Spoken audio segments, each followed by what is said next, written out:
I want to ask you, I guess, what are some of the talking points on the right that you think are the big things that are impactful in this trial? I mean, there's definitely a lot of testimony and other things that are going on right now we could talk about, but I kind of want to talk more big picture. Yeah. Okay. So the biggest picture, without getting into too much detail. So some people, I think Steven Crowder, who's more of he got canceled. Yeah, he got canceled as fuck. I'm not even going to talk about that. I don't care.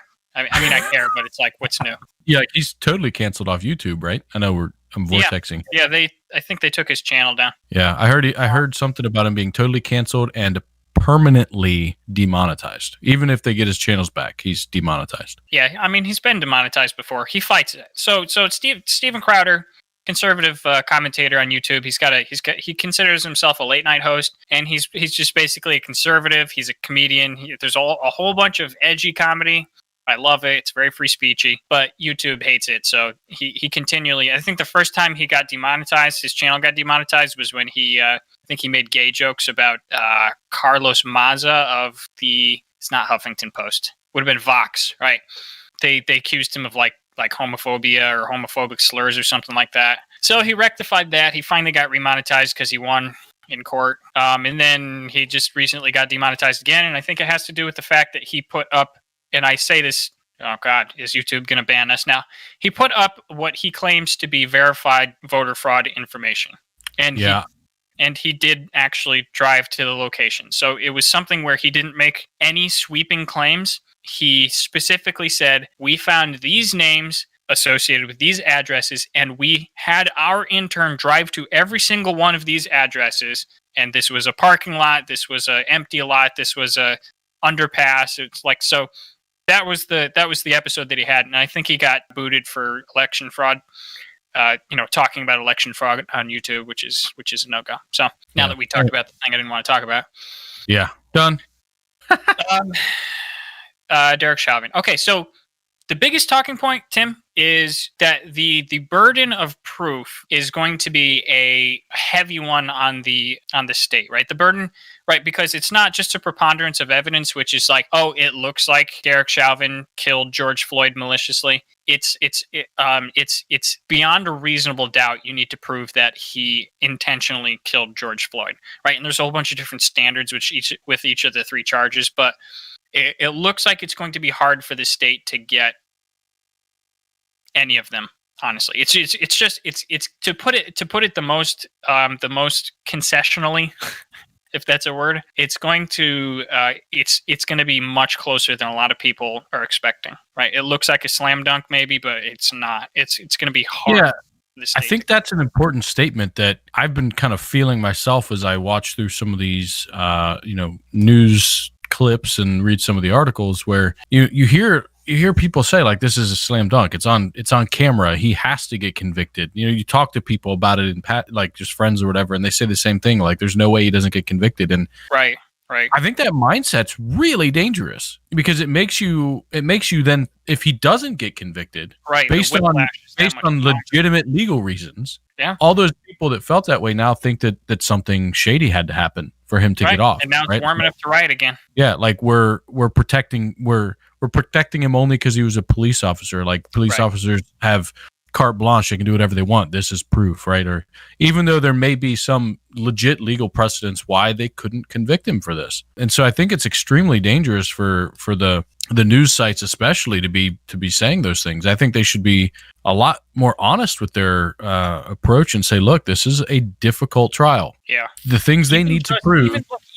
Even if you're on the left and you believe it's a slam dunk, it's almost like these activist journalists, like the ones who like the activist journalist class being like, the upper crust, sort of like New York elite, like super liberal woke people. It's almost like they, and maybe I'm wrong about this, but they deliberately write these articles that play up how easily this case is going to go into the bag, so that when it doesn't, they get to watch their activist friends tear the country apart again because I've heard that talking point. Yeah. I mean, I've heard that talking point, or the talking point of it's a win-win for that point of view, because either he gets convicted, which is what they want, or he doesn't, and they now have a reason to be able to Right. And I'm not go trying to back out. conspiracy theory it. I would mean that a little bit more subconsciously, like something that you do, you shouldn't be doing, but you're not really consciously doing it, but you still kind of like do it, that kind of thing. You know what I'm saying? I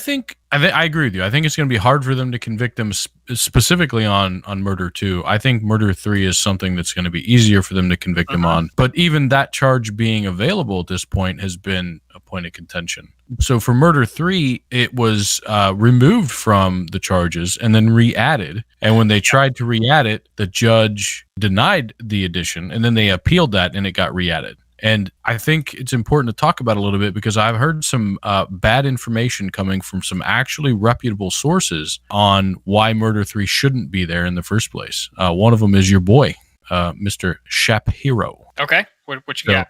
So he's very adamant that Murder 3 is not an appropriate charge, and his statement. He talked about it today. Did he? Yeah. So his statement on it, when I saw, which I don't think was from whatever show he did today, is that for murder 3 there has to be multiple potential victims, and the example he gave in the one I was watching was like firing a gun into a crowd. Like you didn't intend to necessarily shoot anybody, maybe you're trying to scare them or whatever, but it shows wanting. I remember him talking about that. He actually did a better job today. I mean, you don't have to take my word for it, but you're correct. I believe you. He probably did a better job explaining it, but he's still wrong. Like his contention is that you have to endanger multiple people, and from the research. Tension, man. I think that is. You're gonna make me pull up his YouTube thing where he literally says that. Yeah, was that full context? Did you see like when he kept talking after that, or what he said before that? I watched the whole video. I didn't just watch the 30 seconds that he talked about. Right. Yeah, fair enough. So anyway, in the one I watched, he was like his argument was third degree doesn't count because of that, right? And he was saying that the way he said it was third degree requires depraved mind. Depraved mind means like there's a group of people and you're acting in a way that puts people's lives in danger, and then one of them dies from it. Is basically what he was saying. I don't think the group thing was part of it. It's potentially a part of it, but I think you're conflating a couple things. Like for example, if you fired your firearm into a group of people and somebody got hurt, or whatever the next scenario is, I think that was one of many scenarios he brought up. I mean, look, we don't. I'll wait until you're talking about something, and I'll see if I can find that particular clip, and I'll pull it up in a minute. But yeah. So anyway, that's what he said in the video I watched. I didn't mean to nitpick that. That's what I've also been reading. That's what I've also been reading on a lot of sites. And the bottom line is that seems to be what possibly used to be the interpretation of the law in Minnesota, because there's a police officer right now who is appealing his conviction.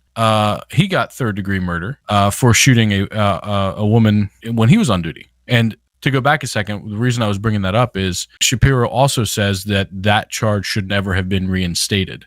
He did say that, yes. And that charge was reinstated because they're using this previous case as a precedent to say, yes, this charge belongs here, because in this case, this officer was convicted when there wasn't a multiple of people around. It was a single individual that was put in danger. So he's in my opinion, just wrong on those 2 points. So he's very adamant about those.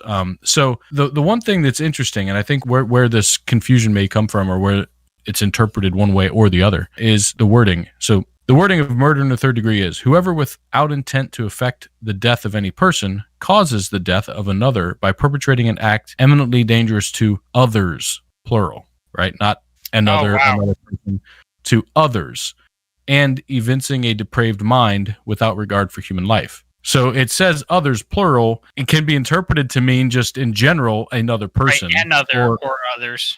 So, but I think that's where in the past it had been construed to be, it had to be multiple. But recent court rulings have changed that to also include singular.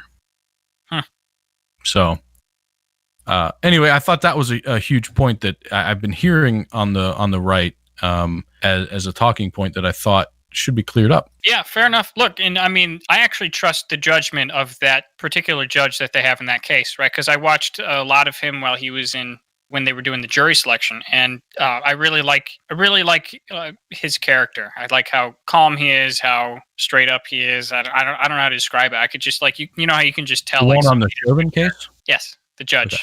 Yeah. Yep. So I have faith in whatever comes from him.